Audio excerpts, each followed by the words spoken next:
I see Democrats struggling very awkwardly to like unify the more populist wing, younger wing of the party, basically, and the more establishment wing of the party.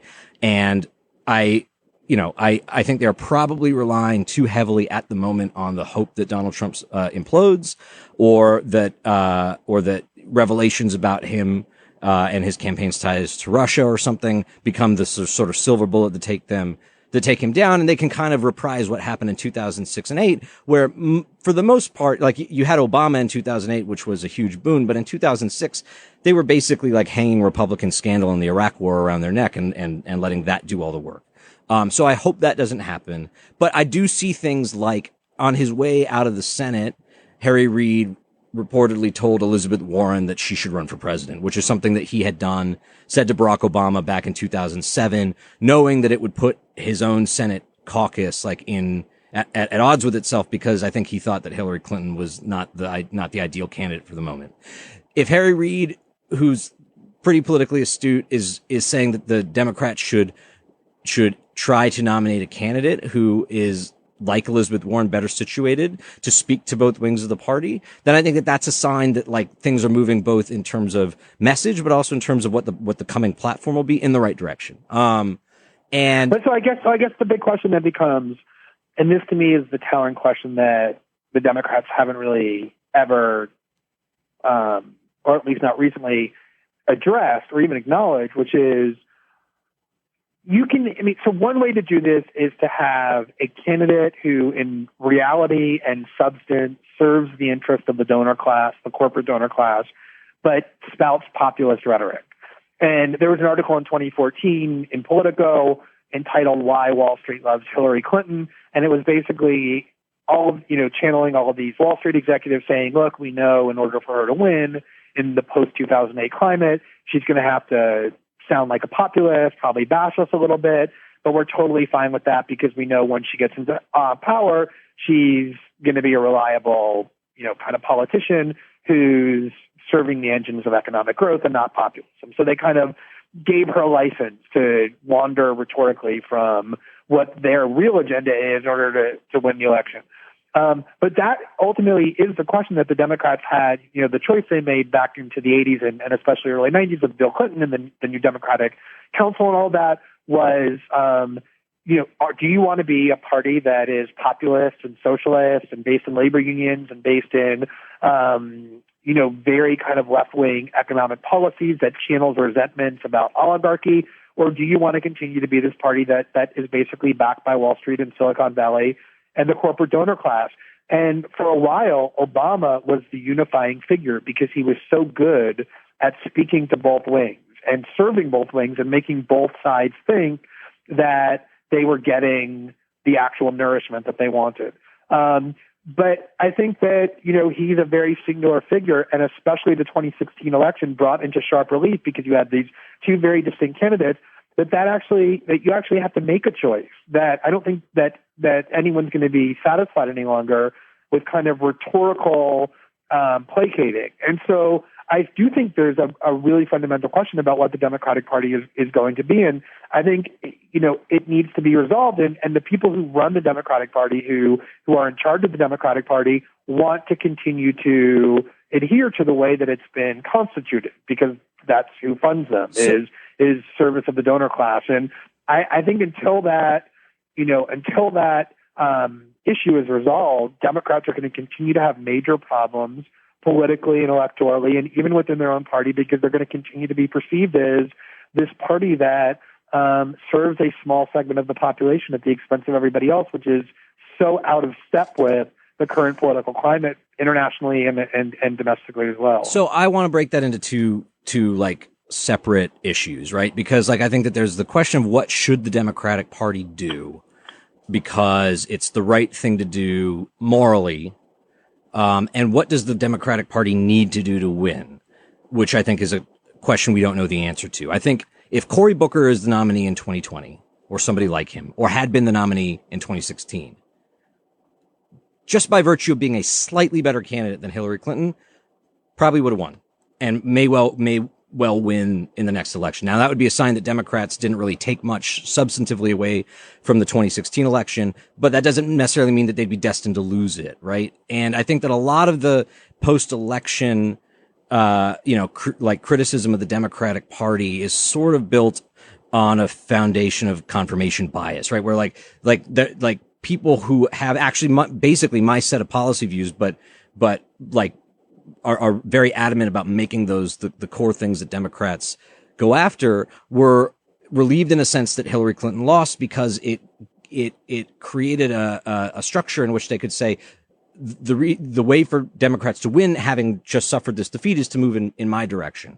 And I'm not sure. Right, but let me just interrupt you for 1 second, because the point about if it had been Cory Booker, I guess you probably would agree as well, someone like Andrew Cuomo, or just somebody who doubles down on the Clinton ideology and approach to politics, but is just without all the baggage that she had, would have won. I think that focuses too much on the presidential race, right? And not on the widespread nationwide collapse of the Democratic Party, which has a lot of non-ideological components, including voter suppression and gerrymandering and a whole bunch of other, process-related causes, but also, the Democratic Party is the party, not just Hillary Clinton, but Cory Booker and Andrew Cuomo, and this kind of neoliberalism, and backed by Silicon Valley and backed by Wall Street, adversarial to the left, right? Like Obama calls into the French presidential election. He doesn't back the left-wing candidate. He backs the centrist investment banker. That's what the Democratic Party is. That's their persona. That's their approach. And they've gotten slaughtered, not just Hillary Clinton, but across the board. And even though there are other causes for this, nationwide collapse, like the ones I mentioned and others, certainly their messaging has to be fundamentally flawed. Like, they're not resonating with voters almost anywhere. So I try to be extremely careful about because look, I like if I were writing a Democratic platform, it would look much more like Bernie Sanders' campaign agenda than Hillary Clinton's, right? And I think that that's the direction Democrats should move, because I think that that's the morally right posture to take in public policy. I think that it's when people who have that view that I have say, and also that's the way to win, there's a little bit of begging the question going on, right? And I am not certain that in an election where Hillary Clinton won the popular vote and Democrats gained seats in Congress, right, that you can make a clear extrapolation to like the decimation of the party in 2010 and 2014. And I think that it's so multivariate. You had the fact that Obama took over at the nadir of the economic crisis, and then had like a tumultuous first 2 years, and the economy hadn't come back strongly, and so Democrats were completely slaughtered in 2010. I think that probably explains about half of the problem. And then is it the case? Can I be certain that if Barack Obama had governed more like I would have wanted him to, or more like Bernie Sanders would have, that the 2010 wipeout wouldn't have happened?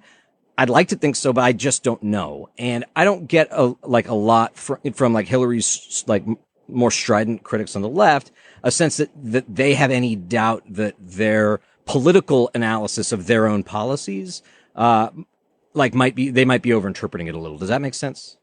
Yeah, totally. I think you're right. There's confirmation bias. There's always a view that if something's failing, the reason it's failing isn't because they're doing too much of what you like, but not enough of what you like, right? That's always the natural tendency that we have to analyze things.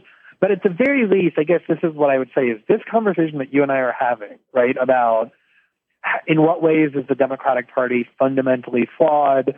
Is their messaging wrong? Are they too subservient to a corporate donor class? Is that too obvious? Is that why they're losing? I do think these are not easy questions, and in part because of these biases that we all bring to the table subjectively about how we want to see things as opposed to how things actually are. So I think that it is absolutely true, and I agree with you completely that these are difficult questions. But what I really genuinely worry about is that I almost never hear this kind of discussion.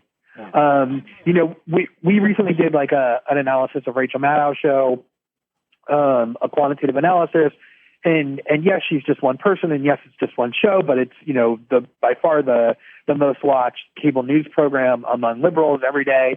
And there's literally almost no discussion of the type that we're having about what's wrong with the Democratic Party. Why are they failing nationwide? What do they need to do differently? It's all, Jim Comey and Russia and Michael Flynn. And I think more broadly, this conversation is lacking. And I think it's very dangerous for Democrats and people on the left not to have this conversation. I agree, but that shitty tweet of mine that you messaged me about the other day, like I understand why somebody in Rachel Maddow's position is focusing on the central stories about the person who's president now and the things that kind of just about Russia specifically, right?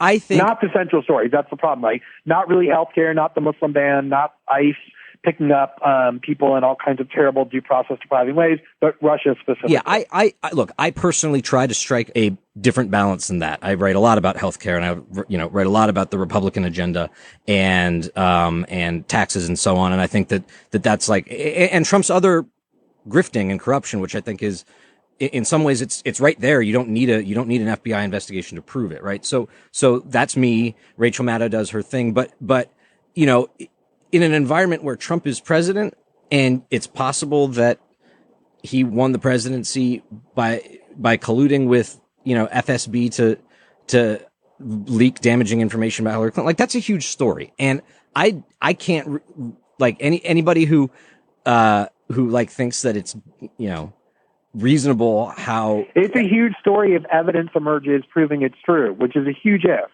I agree it's a huge story. I agree it ought to be investigated. I'm glad the FBI is investigating. I'm glad the Justice Department is investigating. They just confirmed the Deputy Attorney General, who will serve under Jeff Sessions, who recused himself, so he will now be empowered to conduct that investigation.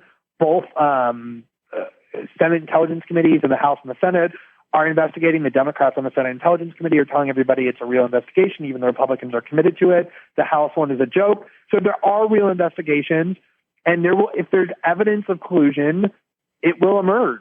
But I think that, and this is the problem, is it's easy for Democrats to sit around talking about all the ways Trump is horrible. And of course it's important. Trump is actually the president, and that's a legitimate topic. It's a necessary topic of conversation. The problem is that unless the Democrats figure out a way to move voters, to reach voters, to convince voters that they understand their lives and are able to make their lives better, until that happens, it doesn't matter how bad Trump is. If the Democrats have nothing better to offer and don't fix themselves, they're going to continue to lose. So yes, they may win in 2018 because Trump implodes, right, or there's a silver bullet, or just the natural cycle of politics is that the president's party fails in the midterms. Democrats might be really energized. All that might happen, but like anything midterm or long term, in terms of opposing this kind of revanchist white nationalism and extreme, kind of isolationism and uber nationalism of the Trump movement, anti-immigration, anti-free trade, all of that, none of that is going to, you have to have an answer to that, like a programmatic political answer that is real and that appeals to people, and the Democrats don't have that.